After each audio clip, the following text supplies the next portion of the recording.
오늘은 요한계시록 7장 9절에서 17절에 있는 말씀 같이 한번 살펴보며 나아가도록 하겠습니다.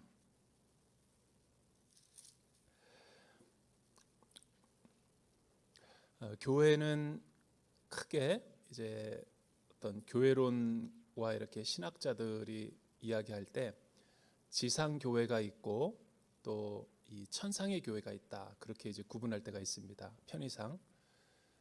그리고 또 우리가 순례의 여정을 가는 동안 이 지상의 교회가 아무런 문제가 없고 또 완전히 거룩하고 흠이 없는 신부와 같은 교회가 되면 좋겠지만, 구원받은 우리도 이 죄인이면서 동시에 또 의인의 또 두 가지 모습을 아직 장차 하나님의 나라가 임하기 전까지 같이 가지고 있기 때문에 여전히 이 세상 가운데는 이 교회가 세상의 유일한 희망이 되어야 되는 것은 분명하지만, 우리의 부족함으로 인해서 교회가 여전히 전투하는 교회, 그러니까 때로는 싸움, 또 영적인 투쟁, 또 분쟁, 또 여러 가지 그 교리적인 문제로 이렇게 투쟁해야만 되는 이제 그런 순례의 길을 보여주는 도상 위의 교회, 그걸 전투하는 교회라고 그러죠.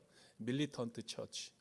그리고 또 교회는 그런 여러 가지 전투하는 모습만 있는 것이 아니죠. 교회 공동체 코이노니아 안에서 예배와 또 양육과 사역과 선교와 공동체를 통해서 많은 이 친밀한 교제와 사랑의 나눔이 있는 곳이기 때문에, 또 상한 심령이 와서 이 피난처와 또 안식처 되시는 주님 앞에 말씀으로 큰 위로와 또 소망을 갖는 그런 교회의 모습이기 때문에 이 하스피털 처치, 그러니까 병원과도 같은 교회, 이제 그런 이미지가 우리가 있죠. 이 지상의 교회와 천상의 교회는 여러 가지 그 상응하는 관계입니다. 즉, 이 땅의 교회는 새 하늘과 새 땅 예루살렘에 투사된 모습이기 때문에 이 거울과도 같은 모습이라고 할 수 있죠. 그래서 비록 부족하지만 이 신부와 같은 교회는 늘 우리가 성령으로 메이크업하고 또 영원한 변하지 않는 점이 없고 흠이 없는 완전한 그 교회의 모습을 보고 우리의 자신의 연약한 부분을 갱신하고 개혁하고 그렇게 나가야 되는 교회죠.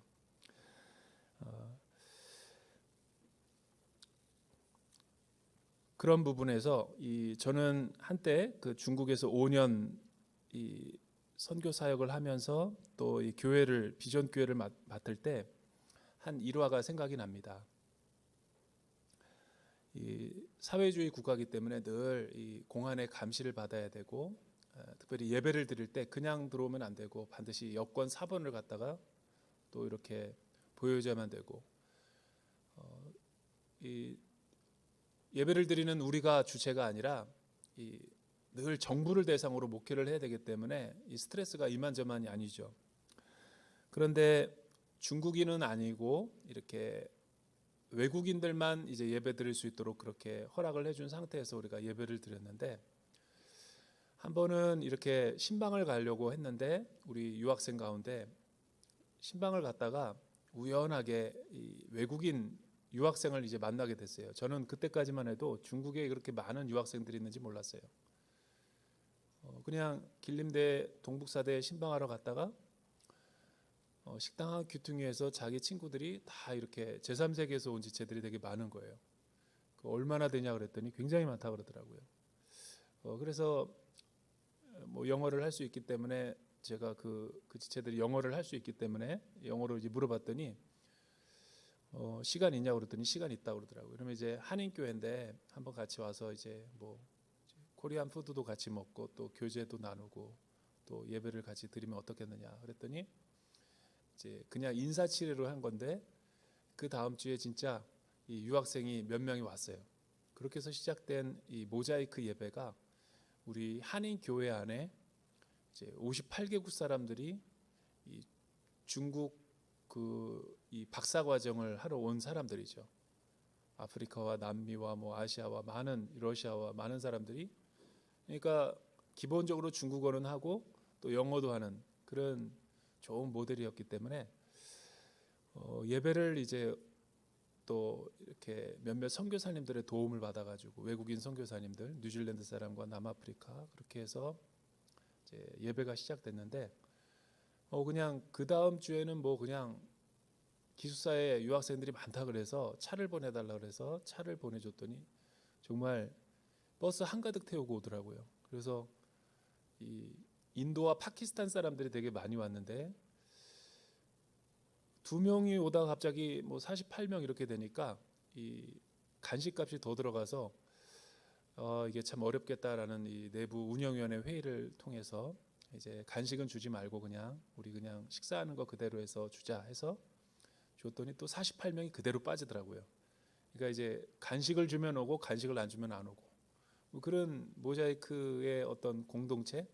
처음에는 그렇게 보잘것없이 시작했지만 이 이제 소문이 나면서 점점 이제 200~300명 많이 모이고 그런 교회 안에 교회가 하나 만들어지는 그런 체험을 하게 됐어요.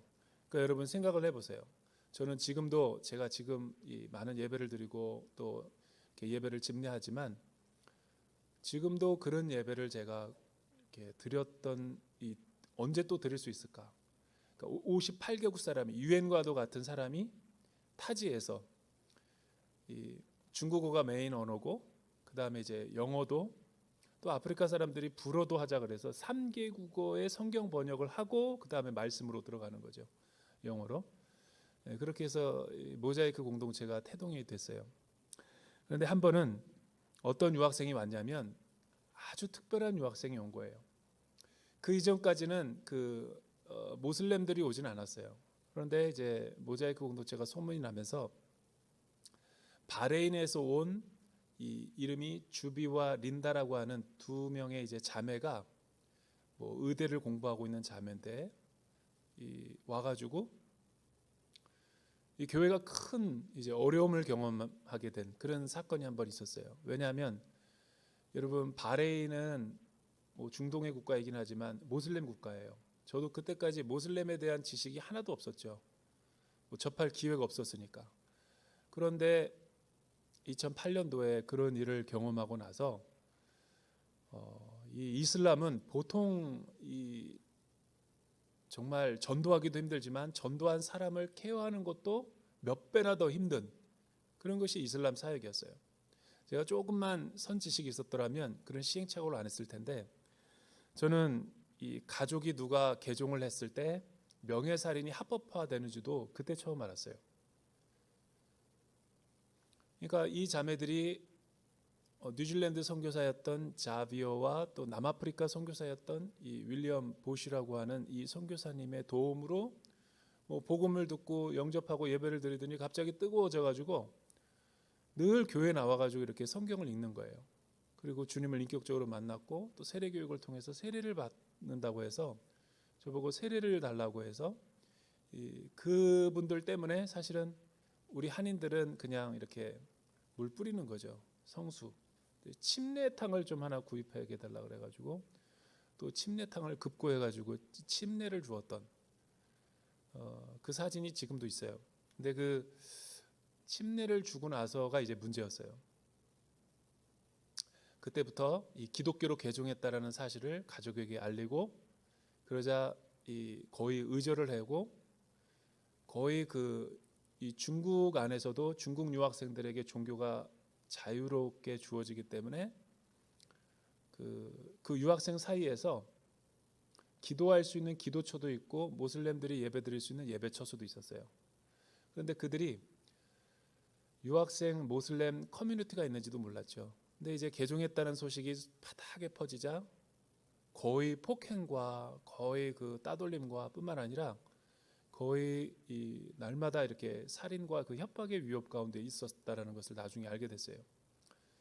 그러니까 유학생 그 기숙사에 있을 수가 없어서 어쩔 수 없이 이제 우리 간사님들이 사는 비전 센터에 우리가 이제 숨겨주고 있었는데 어느 날 교회 주일날 예배를 드리러 가니까 그때 교회가 호텔에 있었는데 벤츠 검은 차들이 몇 대가 있는 거예요. 무슨 차냐고 그랬더니 이 아버지가 청부살인업자를 보낸 거예요. 그래서 교회가 그냥 뭐 협박 위협뿐만 아니라 이 거의 발칵 뒤집혀져 가지고 저희도 뭐 공안에 신고를 해가지고 이게 뭐 자칫 큰 일이 벌어질 수 있기 때문에 어떻게 해야 될지를 모르는 그런 아주 난감한 상황이 됐어요. 제가 그 두 자매를 정말 이 케어하고 돌보느라고 뭐 재정적으로뿐만 아니라 우리 교회가 많은 사실은 엄청난 대가를 지불했어요. 제가 그때 알게 된 게 있었죠. 숨겨주면서 늘 이렇게 이야기하면서 제가 어떻게 예수님을 믿게 됐냐 솔직하게 얘기해달라 그랬더니 보통 모슬렘과 이슬람은 그 교회도 없고 설령 예수를 믿는다고 해도 특별한 양육을 받을 수 없고 공동체가 없기 때문에 우리와 같은 방식으로 전도가 되는 게 아니라는 걸 알았어요. 그러니까 초월적인 어떤 환상과 계시 그리고 꿈속에 주님이 직접적으로 나타나시든가 또 어떤 그냥 자다가 어떤 성경 구절이 갑자기 뭐 톨레레게죠 일어나서 이 성경을 찾아서 읽어봐라 뭐 이런 식이 많아요. 그냥 복음 전도를 통해서 양육을 통해서 회심하는 경우도 있지만 모슬렘 회심자들을 보면 거의 대부분이 이 표적과 기적을 통해서 주님을 만나는 경우가 많아요. 근데 이분들도 똑같이 그런 사도행전적인 역사를 통해서 이 주님을 믿게 된 거예요. 그래서 CGN TV에다 제가 기도 부탁을 했고 또 여기 이천 선교본부에다가 이 주비와 린다 자매의 생명을 위해서 조금 이 기도해 줄 것을 부탁했고 온누리 교회가 같이 품고 기도했던 그런 사건이 있어요. 그리고 나중에 한국에 와서 간증 집회도 한번 했어요.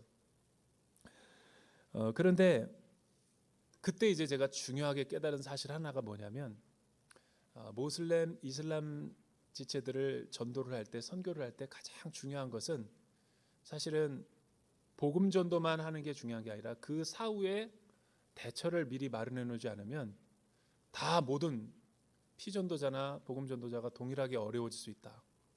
그래서 제가 이슬람 선교사님에게 물어보니까 이슬람에서도 똑같은 문제가 있다 그러더라고요. 그래서 이슬람 안에서는 실제로 목숨을 내걸고 예수를 믿거나 숨어서 예배드리다가 이 발각되는 선교사님과 추방되는 분들이 많이 있는 거죠. 그만큼 예수 믿기가 어려운 이 정말 견고한 진이라고 하지 않을 수가 없는 거죠. 결국은 이제 5년 뒤에 저희 가족이 돌아오면서 헤어지게 됐을 때 그 자매들이 저희를 만나서 이렇게 선물을 갖고 와서 블레싱을 하는 그 장면이 있었어요. 그러니까 우리가 이제 만날 수는 없게 되지만 서로 주 안에서 서로 기도하고 기도해 주자. 그리고 이제 헤어졌는데 굉장히 가슴이 찡한 이제 그런 순간이었어요. 그 두 자매를 생각하면 지금은 어떻게 되는지 모르겠지만 늘 도망가고 쫓기는 일이 비일비재했어요. 뭐 그냥 이거는 뭐 하루 이틀이 아니라 몇 년 동안 이런 일이 지속되니까 이 굉장히 난감한 일이 벌어졌던 거죠. 그러니까 예수를 믿는다고 해서 모든 사람들이 다 자유 가운데 예배를 드리는 것이 아니구나.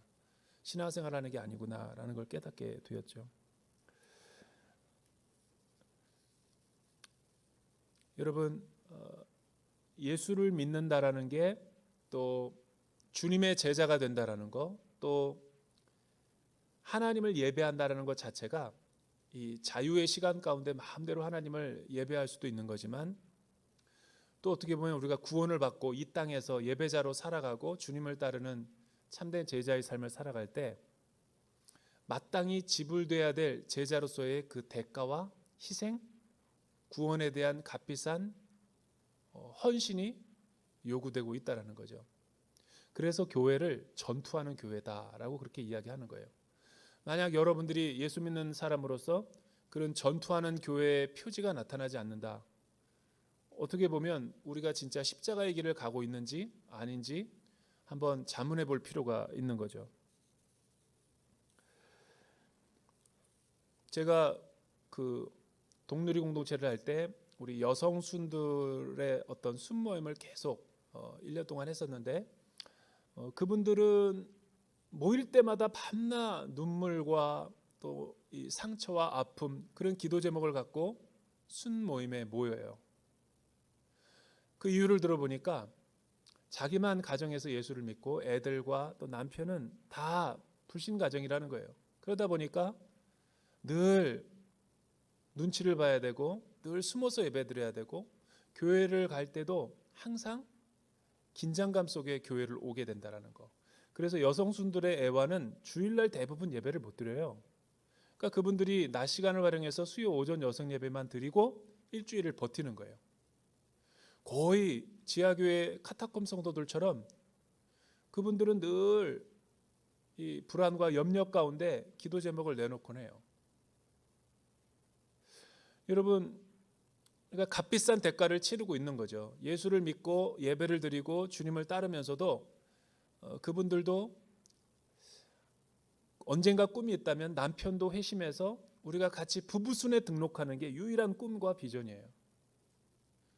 여러분, 실제 우리 교회 다니는 성도님들 가운데서도 다 가족이 예수 믿는 사람들 퍼센티지로 따지면 얼마 안 돼요. 때로는 이 기분에 따라서 남편이 이 교회에 못 가게 하기도 하고 굉장히 또 박해를 할 때도 많아요.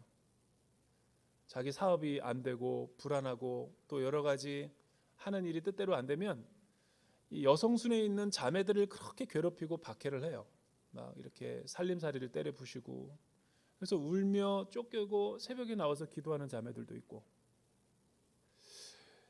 다 우리가 똑같은 시간과 공간 안에서 신앙생활을 하고 있는 것 같지만 많은 부분은 아직도 여러분이 고난의 길 가운데서 신앙생활을 하고 있는 전투적인 성도들도 많다. 그런 걸 알고 우리가 같이 기도해 주면 좋겠다라는 것이죠. 여러분, 이 요한계시록 7장은 우리가 지난주에 살펴본 것처럼 입맞은 14만 4천 명으로 굉장히 유명한 본문이었죠. 여기서 지난주에 제가 강조한 내용이 무엇이었냐면 14만 4천 명은 신천지 어떤 사이비 종파나 이단들이 이야기하는 배타적인 구원의 숫자를 이야기하는 것이 아니에요. 자신들이 가르치는 성경 비유와 또 자신들이 가르치는 무료 성경 학원에서 성경을 공부하고 이수해야지만 또 자신의 공동체와 그룹에 소속되어져야지만이 이중 멤버십을 주고 그들이 하나님 나라의 백성이 될 수 있다는 것은 다 거짓된 잘못된 구원론이죠. 이런 거를 속아서 한국 교회가 되게 어려움 가운데 지금 봉착되어 있죠.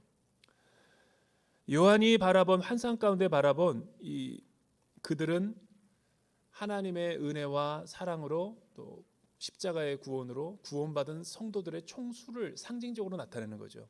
왜 상징적인 숫자냐고 제가 이야기했냐면 12지파에 여러분 1만 2천 명을 합한 수죠. 구약의 성도들이 11만 2천 명이 어떻게 나왔는가? 여러분, 구약의 12지파와 또 신약의 12제자, 구약의 성도들을 상징하는 12지파와 신약의 성도들을 상징하는 12제자와 또 곱하기 1000을 했을 때 이 14만 4천 명이 나오는 거예요. 1000이라는 것은 히브리의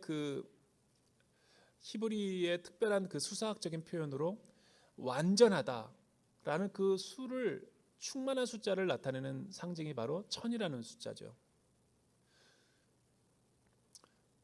그러한 것의 하나의 일환으로 사울이 죽인 자는 천천히요 다윗이 죽인 자는 만만이로다 할 때 정말 다윗이 죽인 사람이 만만이에요? 그리고 사울이 죽인 사람은 천천히였나요? 어떤 용사가 전장에 나가서 천군 만마를 얻었다 그럴 때 정말 1000명의 군인과 만의 어떤 말의 피를 수를 갖다가 얻었다라는 걸 의미하는 건가요? 많은 사람들을 적군들을 물리쳤다 이 얘기를 표현하고 싶은 거 아니에요. 그런데 신천지라든가 구원파들은 배타적인 구원론을 주장해가지고 자기들만 이런 성경 공부를 한 사람들만 구원받는다고 이야기하니까 근거 없는 얘기를 하는 거예요.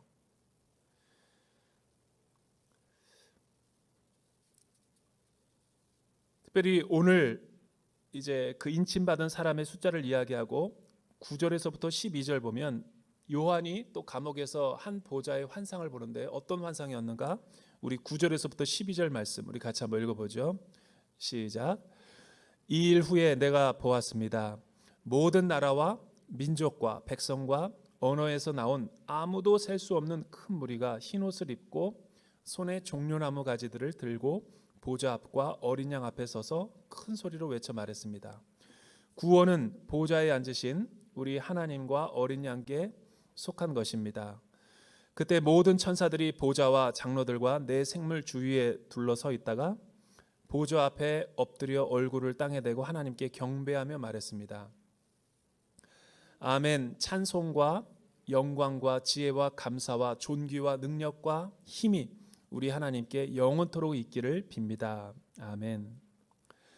여러분 9절에서부터 12절 요한이 바라본 환상은 무엇이었냐면 셀 수 없는 수많은 무리들이 이 천상에서 하나님 어린 양과 그 보좌 앞에서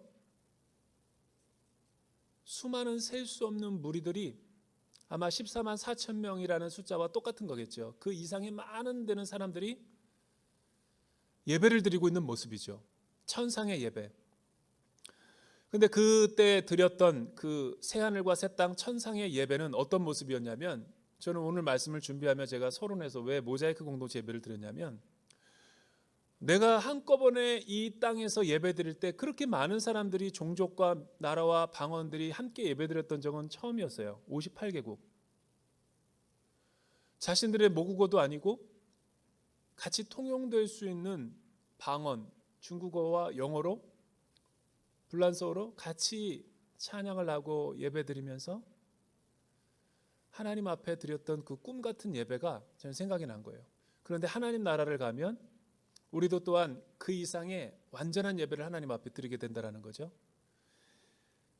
나라와 모든 나라, 셀 수도 없는 모든 나라, 또 종족, 민족, 또 백성, 다양한 언어에서 나오는 셀 수 없는 큰 무리가, 그들의 특징은 무엇이었습니까? 흰 옷을 입고 또 손에 종려나무 가지들을 들고 보좌 앞과 어린 양 앞에 서서 큰 소리로 외치며 예배했다라는 거죠. 구원은 보좌에 앉으신 우리 하나님과 어린 양께 속한 것입니다. 그리고 보좌와 어린 양 앞에 얼굴을 엎드리고 하나님께 또 경배하자 모든 천사들이, 천상에 있는 모든 천상의 존재들이 14만 4천 명의 셀 수 없는 많은 흰옷 입은 성도들이 외치는 그 찬양에 화답하면서 자신들도 또 노래로 화답하는 거예요. 얼마나 아름답고 근사한 예배예요. 기름 부음이 있는, 임재함 있는 예배. 그 천사들이 천상에서 선포했던 찬양의 내용이 무엇이었습니까? 아멘. 찬송과 영광과 지혜와 감사와 존귀와 능력과 힘이 우리 하나님께만 영원토록 있기를 빕니다. 아멘. 진실로 하나님의 이루신 일과 사역이 그러할 것입니다. 아멘이라는 것은 진실로 하나님이 옳다, 그렇다라는 거죠. 여러분, 성도들이 종려나무 가지들을 들고 찬양했던 내용이 뭐예요? 구원이라는 것은 하나님이 우리에게 베푸신 놀라운 일들이죠. 하나님이 저와 여러분들의 삶 가운데 죄에서 구원하시고 또 수많은 위험과 수많은 도전들과 수많은 염려 가운데 있을 때 우리를 깊은 웅덩이에서 건져주시고 또 우리의 삶을 날마다 순례의 여정 가운데 지켜주시고 보호하시고 안위하시고 주의 보혈로 덮어주신 그 하나님의 놀라운 손길, 그거를 셀 수 없는 무리들이 종려나무 가지를 들고, 왜? 종려나무는 이스라엘 백성들에게 승리를 상징하니까, 궁극적인 승리로 하나님이 우리에게 이런 놀라운 구원을 베푸셨다, 하나님의 이름만이, 보좌와 어린 양만이 우리의 찬양을 받기에 합당하신 구원자가 되십니다 라고 이야기하니까 천사들이 맞도다, 아멘이십니다, 하나님은 정말 그런 분이고 찬송과 존귀와 감사와 영광과 모든 것이 주께로만 돌아가야 됩니다, 선포하는 거예요. 얼마나 아름다운 예배의 광경이에요. 여러분, 이 지상에서도 우리가 날마다 주일날마다 회중 예배를 드리고 모일 때마다 수요 주중 예배 가운데 드리는 이 예배의 목적과 이유가 뭐예요? 우리가 날마다 모여서 가정 예배나 순 예배나 공동체 예배를 드리는 까닭은 하나예요. 하나님이 우리에게 베푸신 은혜와 사랑, 행하신 놀라운 일들을 다시 하나님 앞에 영광 올려드리는 거죠. 모든 것이 은혜입니다. 모든 것이 하나님이 하셨습니다. 하나님께 합당한 영광과 존귀와 능력을 돌려드리는 것이 그리스도인의 구원받은 자들의 본분이라는 거죠. 그런데 우리나라에 있는 수많은 이단과 사이비 종파들의 특징이 뭐예요? 여러분, 신천지 우리나라의 3대 3대 사이비 이단 종파에 최근에 우리나라를 성도들을 갖다 그냥 엄청나게 고난에 빠뜨리고 교회를 무너뜨리는 이 3대 사이비 종파가 어디예요? 뭐 신천지 대표적이죠. 구원파, 뭐 유병헌, 권신장 같은 사람, 이요한 같은 사람. 또 하나님의 교회. 하나님의 교회가 여러분 교세가 작은 것 같지만 절대로 그렇지 않아요. 3대 종파입니다. 3대 종파. 근데 내가 서울에도 있을 때도 하나님의 교회가 우리 집 앞에 가는데 낙성대 앞에 큰 뭐 정말 여의도 순복음교회만한 의리의리한 어떤 대리석으로 그냥 엄청나게 이 사치스럽게 지은 예배당을 보았는데 이 대전에 오니까 말이죠. 이 대전에도 엄청난 좋은 터에 어마어마한 스케일로 그냥 지어놨더라고요. 여러분 근데 제가 놀란 게 성탄절에 우리의 구원자로 오신 축성탄 안상홍 아버지 하나님을 찬양합니다. 또 그의 부인 그가 죽었는데도 거기에는 아버지 하나님뿐만이 아니라 그가 죽어서 영생하지도 못했는데 부인이 장길자 하나님 어머님을 탄생을 축하드립니다. 그 크리스마스에 그 현수막이 그렇게 버젓이 붙어 있어요. 근데 그걸 보고 다니는 사람도 아무런 감흥도 없이 수많은 무리들이 그야말로 진짜 글로 들어가는 거예요. 어떻게 이렇게 미신적이고 샤머니즘적인 그런 교리를 들으면서도 전혀 의심하지 않고 거기에 진짜 구원이 있는 줄 알고 그렇게 달려갈까?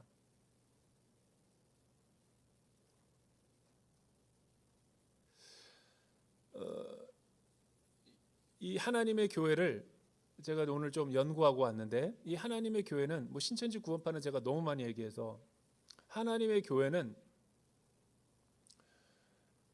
이 원래 그 부산 해운대에서 자그만하게 시작한 이 고 안상홍에 의해서 시작된 작은 이 교파였죠. 그건 제7 그 안식일 교회에서 이 분열돼 가지고 나온 조그마한 집단이 부산 해운대에서 세력을 키우고 뭐 대전과 서울에 용인에 엄청나게 크게 여러분 지금 세우고 있고 그가 죽은 지가 지금 언젠데 우리나라에 엄청난 세력으로 등장한 것은 1988년 88 올림픽 열릴 때 그 교회가 엄청나게 무리를 일으켰어요. 시한부 종말론 이상으로.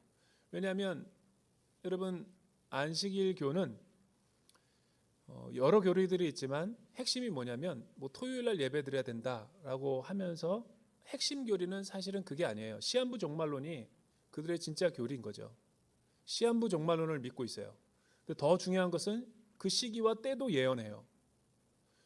이거는 미국에서 제7 안식일 교회 창시자가 그렇게 했기 때문에 1848년인가 44년도에 그렇게 주장했다가 휴고 소동을 일으켜서 온 나라가 발칵 뒤집혔어요. 근데 그 교주는 죽지 않고 또 그 세력은 사그라들기는커녕 더 커졌어요. 왜냐하면 지금이 틀렸다 할지라도 당신들의 믿음이 완전하지가 않아서 연기됐다. 재림주가. 그렇게 해서 또 존속을 해갔어요. 그러니까 이 제7 안식교의 문제는 토요일 날 예배 드린다가 아니에요. 그들은 구약의 유월절 절기를 지켜야지 구원을 얻고 그들은 구약의 유대 절기를 다 지켜야지 구원을 얻는다고 이야기하고 우리처럼 주일이 아니라 토요일 날 안식일을 지금도 지켜야지만 구원을 얻을 수 있다라고 이야기하는 거예요. 그리고 궁극적인 교리는 휴거와 날짜를 교주에게 알려준다라는 거죠. 그래서 1988년도에 재림주가 온다라고 그렇게 얘기를 한 거예요. 그래서 모든 우리나라에 있는 하나님의 교회 식구들이 어디로 갔냐면 88 올림픽에 티켓을 다 예매해가지고 다 들어갔어요. 근데 그 올림픽이 끝났을 때 주님은 오시지 않았어요. 그러면 적어도 그 교주와 그 교리가 틀렸기 때문에 그 집단은 해산되어야 마땅하잖아요. 근데 한국에 있는 하나님의 교회도 또 갱신이 됐다. 너희들의 믿음이 불완전하기 때문에 교리를 교묘하게 바꿔서 그렇게 혹세무민시키는 거죠. 근데 거기서 안상홍이 죽자 이권 문제가 생겨서 이요한이라고 하는 사람이 탈퇴해가지고 이 새언약 6월절 교회를 세워서 이 지파가 서로 또 나눠지죠. 그리고 그의 부인 장길자라는 분이 하나님 어머니로 등장해서 그때부터 기하급수적으로 성장하는데 해외 포교도 하고, 진짜 문제는 뭐냐면 이 하나님의 교회가 시한부 종말론을 주장하다 보니까 또 율법의 행위로 구원을 얻는다고 하니까 14만 4천 명의 구원받기 위해서는 너희 재산을 다 헌납해야 된다. 그러니까 재정이 얼마나 많겠어요. 그 재정 가지고 뭘 하냐면 교회를 짓다가 개신교 교회가 부도난 교회들만 리스트를 쫙 뽑아가지고 그 지역 교회를 다 사버리는 거예요. 큰 교회만. 여러분 그거 아세요? 코로나 기간에도 뭐 80 몇 개를 매입했죠. 그래서 뭐 CBS나 CTS에 난리 났죠. 기성 교회를 비판하면서 기성 교회 건물들을 다 매입해버리는 거예요. 그러니까 이 하나님의 교회는 공통점이 있어요. 성전이 커요. 그러니까 세를 과시하는 거죠. 근데 이 교단의 특징이 뭐냐면 예수님의 이름으로 기도합니다로 안 해요. 예수님의 이름으로 기도합니다가 아니라 안상홍 아버지, 장길자 어머님의 이름으로 기도한다. 두 번째는 세례를 안 받아요. 침례를 받아야 되고. 이 또 하나는 뭐냐면 이 사람들은 성경을 자의적으로 해석하고 막 너무나 성경의 구원을 왜곡시키고 결국은 삼위일체 하나님의 모습이 아니라, 영광이 아니라 교주 사람을 주목하면서 그 사람에게서 구원이 나오는 것처럼 호도하고 있다는 게 문제죠. 여러분, 모든 사이비와 이단들의 문제가 뭐예요? 성경을 정통적으로 해석하지 않고 자기적으로 해석하면서 뿐만 아니라 구원은 교주로부터 나온다. 절대적인 구원이. 그리고 배타적인 구원을 강조하죠. 그런데 오늘 계시록의 말씀에 보면 구원이 어디에 있어요? 인간에게 있지 않아요. 인간에게 있지 않음에도 불구하고 많은 사람들이 그 교주가, 그 집단이 자신들에게 구원을 주는 것처럼 공포와 그 우리 내면의 심리 가운데 있는 불안과 두려움의 요소를 가스라이팅 해가지고 어지럽히는 거죠. 모든 이단들의 공통점이에요. 왜 저렇게 열심히죠? 행위로 구원을 받아야 되기 때문에 저들은 조금이라도 내 하나님을 향한 그 교리를 향한, 교주를 향한 충성이 의심이 되면 그 구원을 탈락시켜버리고 취소시키니까 그렇게 맹종할 수밖에 없는 거죠. 그러니까 열심인데 참된 지식이 아닌 자기 인간으로부터 나오는 열심과 행위와 구원, 그리고 교주로부터 나오는 구원이 이 사이비와 이단들의 진짜 문제라는 거죠. 여러분, 기독교 종파에서는 그런 구원은 없어요. 그런 구원은 없어요. 신천지, 구원파, 하나님의 교회가 똑같은 원리를 사용해요.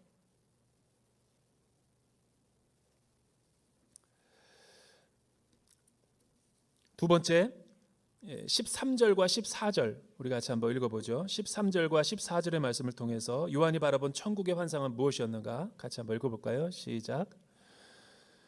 그때 장로들 가운데 하나가 내게 물었습니다. 이 흰옷을 입은 사람들이 누구이며 또 어디에서 왔습니까? 나는 그에게 대답했습니다. 네 주여, 당신이 아십니다. 그때 그가 내게 말했습니다. 이들은 큰 환난으로부터 나오는 사람들인데 그들은 어린 양의 피로 그들의 옷을 씻어 희게 했습니다. 희게 했습니다. 그때 요한이 감옥에서 바라본 환상 가운데 특별한 장면은 무엇이었냐면 24장로 중 그 보좌와 어린 양의 곁에서 그 옆에서 예배를 드리고 있던 24장로 중에 한 분이 요한에게 질문하는 거죠. 너는 어디서 왔냐? 내 주여, 이 흰옷을 입은 사람들이 누구인지 아느냐? 또 어디에서 왔는지 너는 아느냐? 사도 요한이 뭐라고 대답해요? 나는 지상에서 잠깐 천국을 구경하러 온 사람입니다. 나는 전혀 모릅니다. 내 주여, 당신이 여기에 오랫동안 있었고 주님 보좌를 지켰으니까 아시지 않습니까? 그때 24장로가 요한에게 말했던 거죠. 이들은 큰 환난으로부터 나오는 사람들이다.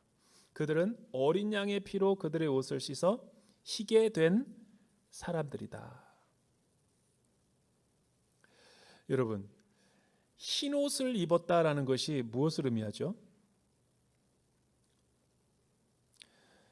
흰 옷을 입었다, 셀 수 없는 흰 옷 입은 사람이라는 것은 하나님의 백성, 구원받은 성도들, 예수의 십자가의 보혈로 구원을 받은 하나님의 신실한 사람들을 말하는 거거든요.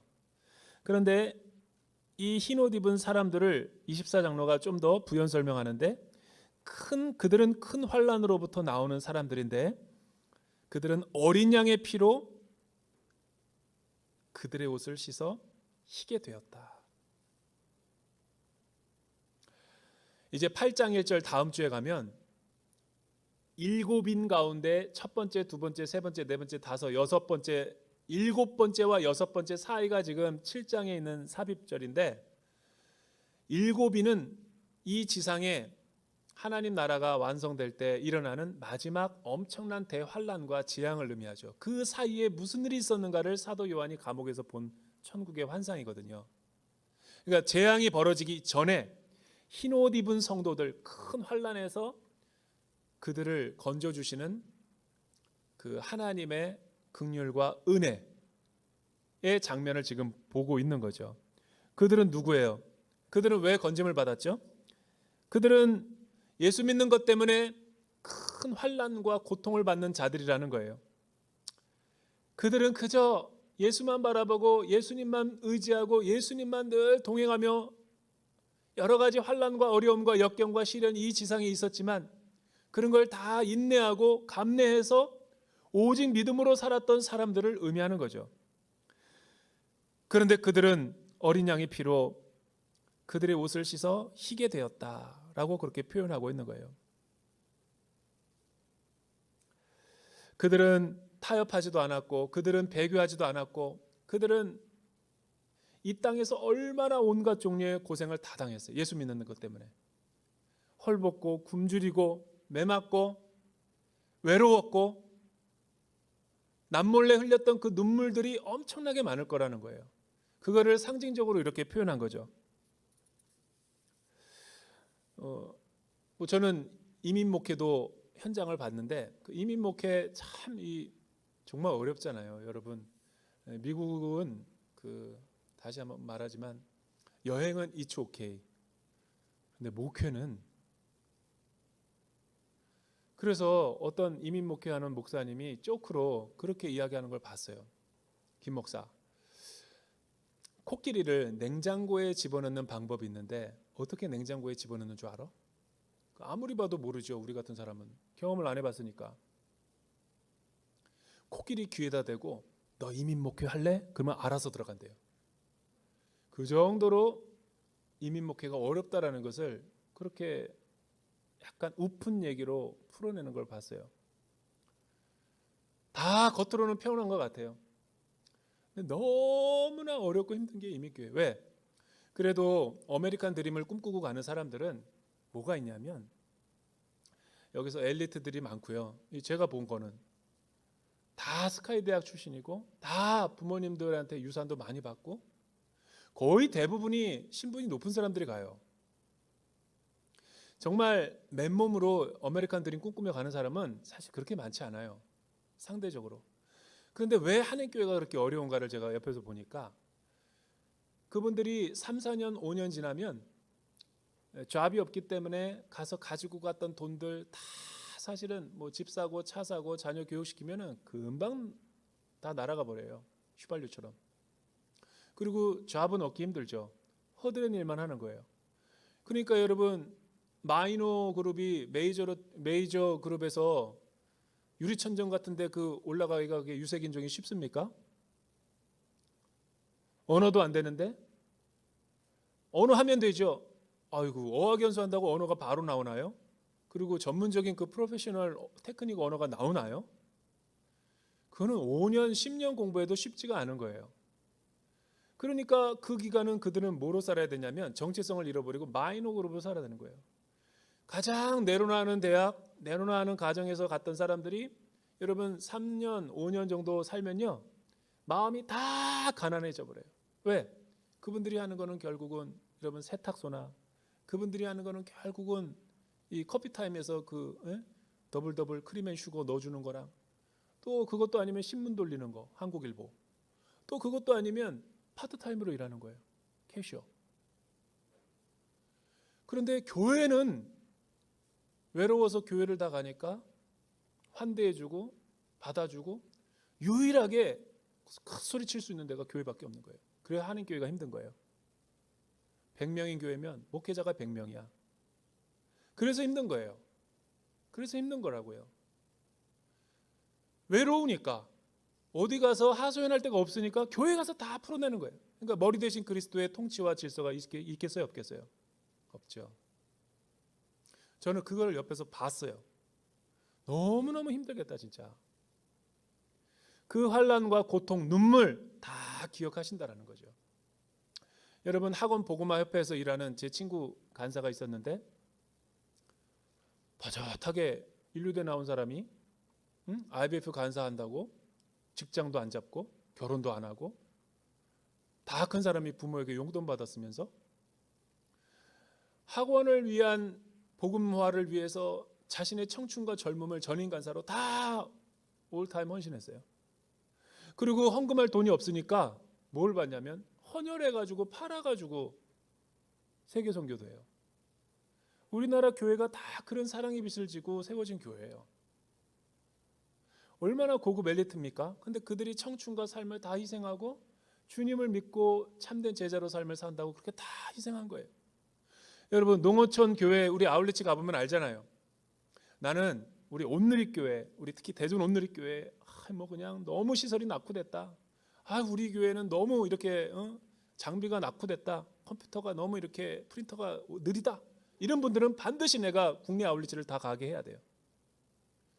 우리 교회가 시설이 낙후됐다면 여러분 농어촌 미자립 교회도 가보세요. 우리는 아직도 호강하는 거예요. 우리의 마음이 변질된 거예요. 아직도 거기는 빔 프로젝트, 오버헤드 프로젝트 쓰는데도 봤어요. 피아노가 어디 있어요? 다 없지. 일손이 어딨나? 주보도 어디 있어요? 근데 왜 그들이 거기에 지키고 있어요? 성도도 10명도 채 안 돼. 여러분 20명도 채 안 돼. 그런데 다 평균 연령이 7, 80이에요. 목사님 혼자 주일날 봉고차 몰고 다 마을 돌아가면서 다 주일날 모여야지 예배가 돼. 또 오신 사람들 사모님이 다 밥 먹여야지. 젊은이들이 없으니까 자식들 다 찬양팀 해야지. 성가대하고. 경조사 장례식 다 치러줘야지. 무슨 급한 일 있으면 서울에 있는 자식들이 어떻게 내려와? 본인들이 다 하고 병원 같은 데 다 다녀야지. 농사일이 없다라면 다 농사일 도와주러 가야지. 그거 여러분 저 같은 도시 목사 같은 사람이 가서 할 수 있겠어요? 못한다고요. 그러니까 도시에 부르심 있는 사람이 있고 농어촌 미자립 교회에 또 농촌과 어촌의 그 교회에 부르심 있는 사람이 있는 거예요. 그건 달란트와 은사지 비교와 어떤 서로 이 열등하거나 우월하거나 그런 관계가 아니라는 거예요. 그렇게 고생을 너무 많이 했더니 남는 거라고는 자신의 몸이 성한 데가 하나도 없는 거예요. 그래서 농어촌 미자립 교회 가면 다 자녀들은 우울증 걸려 있고 다 사모들은 이 눈을 못 마주쳐요. 사람 대인기피증이 있어서. 그거를 저희 같은 도시 목회와나 성도들이 다 알아요.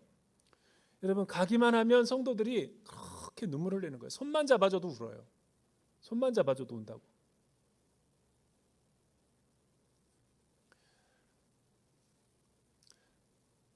이번에 여름에 아울리치를 저희가 제주도로 갔어요. 코로나가 해제가 돼가지고 갔어요. 저희 채들이 40-50명 갔어요. 정말 어려운 교회, 50명도 채 안 되는 그 교회, 서울에서 한 목사가 가가지고 7년 동안 고생 해가지고 읽어놨어요. 심폐소생술해서 살려놨어요. 그런데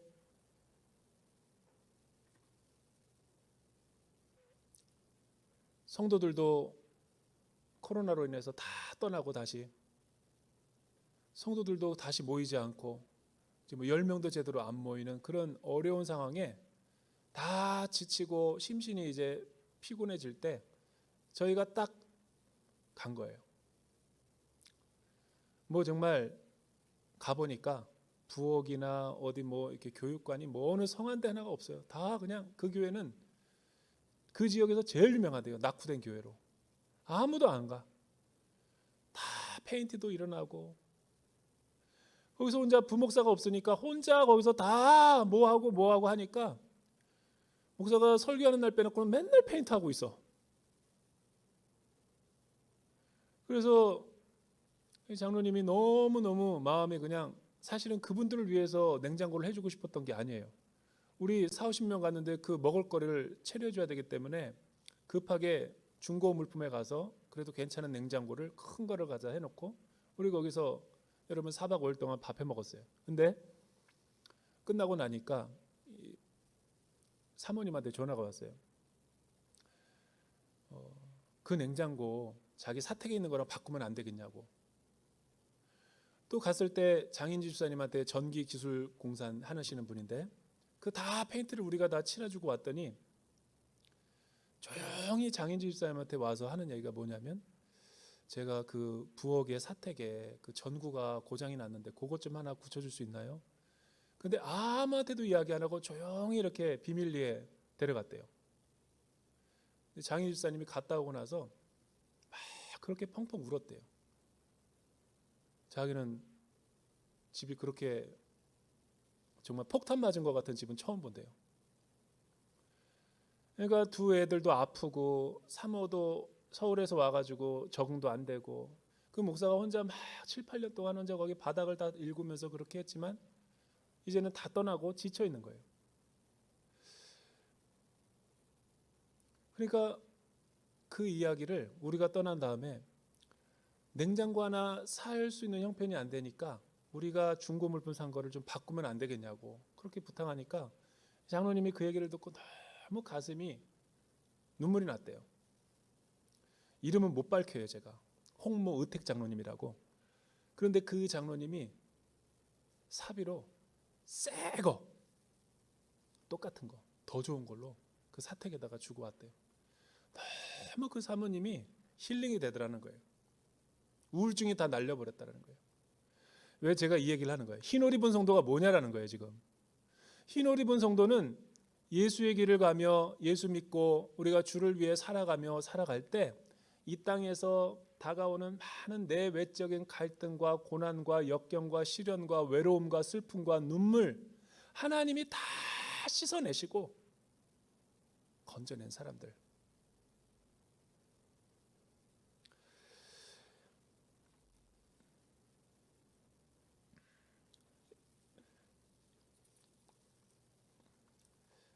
여러분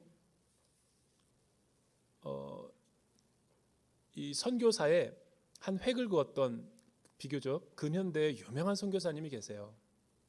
우리 하용재 목사님도 되게 존경하던 선교사였는데 영국 출신의 이 찰스 토마스 스터드라고 하는 선교사님이 있어요. 우엑 선교단체의 창시자죠. 근데 그분은 귀족이에요. 캠브리지 7인 중에 한 명이었고 그는 너무 집안이 부유해가지고 유산도 많았고 명문대학 출신이고 또 대영 제국에서 크리켓 선수로 굉장히 국가대표 선수였기 때문에 전 세계를 돌아다니면서 크리켓으로 명성을 떨렸던 사람이에요. 최고의 인기를 얻었던 사람이에요. 영국에서. 그의 전성기 때 무디의 집회에 참석했다가 회심을 경험하고 강한 하나님의 그 심장을 느끼고 도전을 받아서 자기가 사랑했고 자기가 의지했던 모든 것들을 즉시 다 내려놓고 주님이 부르시는 곳으로 가겠다 그래서 그는 약관의 나이에 중국 선교사로 그 당시 오지로 가기로 결정해요. 싱글이. 그는 유산도 포기했고 상속도 포기했고 대학도 다 그게 자신의 상관이 없다라고 생각하고 크리켓 선수로서도 다 내려놓고 오직 하나님이 가라 하는 그곳에 모든 것을 내려놓고 중국으로 가요. 그리고 거기서 아내 프리스길라 리빙스턴 스튜어트라고 하는 여자도 만나서 결혼을 하고 뜻을 합한 다음에 우리가 이 세상에 살아갈 때 하나님 나라를 위해서 최고의 것을 헌신하며 드리자. 그 전제로 결혼한 거예요. 그러니까 선교사였던 프리스길라 리빙스턴 스튜어트도 대단한 선교의 여성이었거든요. 중국에. 그러니까 두 사람이 만나가지고 결혼을 했는데 5명의 딸을 낳았어요. 5명의 딸을 낳았는데 선교의 남편의 지장을 주지 않겠노라고 혼자 산모가 5명을 다 탯줄을 자르고 나왔어요. 그러다가 의사의 도움을 받지 않다가 5째가 사망하는 일이 벌어져요. 전혀 내색하지 않고 선교사인 남편을 뒤에서 뒷바라지하고 하는 모든 것을 헌신한 거죠. 여러분, 이 찰스 토마스 스터드는 그 이후로 중국에서 사역을 멋지게 한 다음에 아내와 함께 인도에 가서 9년 동안 또 사역을 하고 인도의 선교에 헌신했다가 어느 날 그가 하나님의 심장 소리를 들어요. 아프리카의 심장이 네가 되어줄 수 없겠니? 이 하트 오브 아프리카라는 선교단체를 만들었는데 그게 좀 더 나중에 발전된 게 월드 에벤젤라이션 크루세이드라서 웩 선교단체가 됐던 거죠. 그리고 그는 자신의 남은 인생을 이 아프리카 선교에 아무도 가지 않는 카니발들이 우리를 부른다 그래서 자식들과 가정 모든 것을 다 뒤로하고 아내는 영국에서 본부를 관장하고 본인 혼자 수십 년 동안 그 아프리카의 남수단과 콩고 아무도 그 당시에 발이 닿지 않는 그곳까지 다 들어가서 원주민들처럼 먹고 원주민들에게 복음을 전할 때 그들에게 무시당하고 그들과 같이 되고 그들과 같이 동화돼서 끝까지 자신의 여생을 거기서 살다가 나중에 병에 걸려서 이 모르핀 주사를 너무 많이 맞아가지고 중독에 빠져요. 여러분, 아프리카의 심장에서 사역할 때 더 깊은 오지로 이제 아내가 좀 편안하게 살자, 우리도 자식과 손주들과 그거를 다 뿌리치고 13년 동안 그 프리스길라 스튜어트 아내를 딱 2주만 만났대요. 그런 선교단체가 웩인 거예요. 우리나라에도 웩 선교단체 출신들이 많이 왔었어요. 나중에는 자기 딸과 사위도 아버지를 비난하고 다 떠나서 여러분 CT 스터드는 딸 사위를 해고시켜버려요. 선교단체에서 추방시켜버려요. 너 같은 헌신은 필요 없다. 그러니까 그의 광신주의적인 열정 때문에 많은 선교단체로부터 비난을 받았지만 결국 그의 헌신과 눈물과 희생, 그는 자신의 고향과 자신의 문화와 자신의 편안한 가정과 돌봄 이런 것들을 누릴 특권이 있었지만 다 뿌리치고 오직 하나님 한 분의 그 헌신된 그 부르심 가운데 순종하기 위해서 오해와 모든 것들을 다 뒤로하고 결국은 그 웩이라는 선교단체는 그가 죽고 나서 그의 아내가 죽고 나서 이 노먼 그럽이라고 하는 그 사위가 물려받아가지고 이 굴지의 선교단체를 만들어낸 거죠. 온누리교회도 상당히 이 웩 선교단체와 긴밀한 연관이 있어요. 여러분, 결국은 이런 눈물, 희생, 오해 다 누가 받아줘야 돼요? 이 지상에서는 다 우리가 대접 못 받아요. 그러니까 하나님이 오늘 마지막 말씀에 보면은 여러분 15절과 17절에 보면은 뭐라고 하나님이 이야기하시냐면 그들이 하나님의 보좌 앞에 있고 그분이 성전에서 밤낮으로 그분을 섬김으로 보좌에 앉으신 이가 그들 위에 거하실 것입니다. 그리고 그들이 다시는 굶거나 목마르지 않고 해나 어떤 열기도 그들을 해치지 못할 것입니다. 왜냐하면 보좌 가운데 계신 어린 양이 그들의 목자가 돼 생명의 샘물로 인도하시고 하나님께서 그들의 눈에서 모든 눈물을 닦아주실 것이기 때문이다. 지금 뭐 천국에 가면 배고플 것 같아서 이렇게 표현한 걸까요? 그렇지 않고 생명의 근원 되신 주님께로부터 나오는 그 생명수 때문에 더 이상 바랄 것이 없다라는 완전한 샬롬과 완전한 행복을 이렇게 표현하는 거죠. 그리고 그들이 남모르게 흘렸을 이 순례 여정 가운데 신앙생활의 그 아픔과 고통, 눈물, 나를 따르고 십자가를 지느라고 너무나 고생했던 모든 것 다 신원해 주겠다라는 거예요. 여러분, 이 땅의 교회와 믿음의 삶은 하나님의 나라의 투사인 거죠. 그래서 우리가 천국의 예고편을 지금 미리 맛보는 거예요. 우리가 하나님과 십자가의 길에서 살다 보면 아주 위로와 소망이 없는 게 아니에요. 때로 골방에서 본당에서 새벽 기도하시는 분들이 많은데 그렇게 눈물로 지새우는 분들이 있어요. 계속 하염없는 눈물만 흘리면서 얼마나 외롭고 얼마나 슬프고 얼마나 무엇 때문에 원통한지는 모르겠지만 그 끝의 시간에 내가 나오면은 계속 남아가지고 가지도 않고 부르짖고 눈물을 흘리며 기도하는 성도들이 있다고요. 여러분 오후 시간에도 제가 가끔 여기 와보면 남자 성도님들이나 여자 성도님들 할 것 없이 그렇게 눈물로 기도하는 성도들이 많아요. 뭐를 의미하는 거예요? 직장에서, 가정에서, 교회에서 외롭고 힘들고 지칠 때 누가 우리의 진정한 위로자가 되냐는 거예요.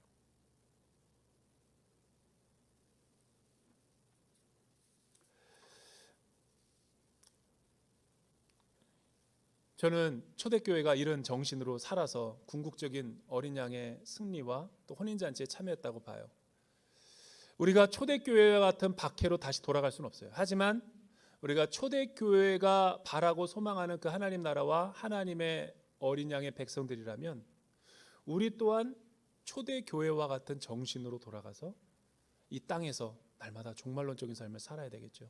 그때 우리가 이 세상에 정착하지 않고 늘 하나님의 나라를 꿈꾸며 바라보며 유목민 같은 삶을 살아가게 되는 거죠. 저와 여러분들이 그런 믿음의 진보를 날마다 이루며 살아가기를 주님의 이름으로 축복합니다.